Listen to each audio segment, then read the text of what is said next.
Hormonal इम्बॅलन्सेस होतात आणि मग कन्सेप्शन किंवा या सगळ्या गोष्टींना अडथळे किंवा प्रॉब्लेम यायला लागतात.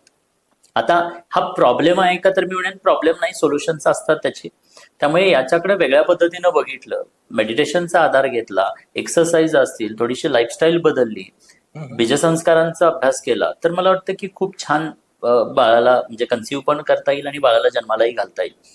तर बीजसंस्कारांमध्ये खऱ्या अर्थानं शारीरिक आणि मानसिक दृष्ट्या कणखरता आणणं याला बीजसंस्कार म्हणतात. मग त्याच्यामध्ये आयुर्वेदामध्ये काही प्रोसेसेस दिलेले आहेत, बस्ती असेल किंवा अजून काही सजेशन्स असतात, तर त्याचाही अवलंब केला गेला पाहिजे. आणि मग त्या पद्धतीनं प्लॅन करून प्रॉपर वे मध्ये जर का बाळाला जन्माला घालण्यासाठी दोघांचा माइंडसेट मिळून शारीरिक आणि मानसिक दोन्ही दृष्टीने तयार होऊन ज्यावेळेला तुम्ही निर्णय घेता, त्यावेळेला खऱ्या अर्थानं त्याला आपण बीजसंस्कार म्हणू.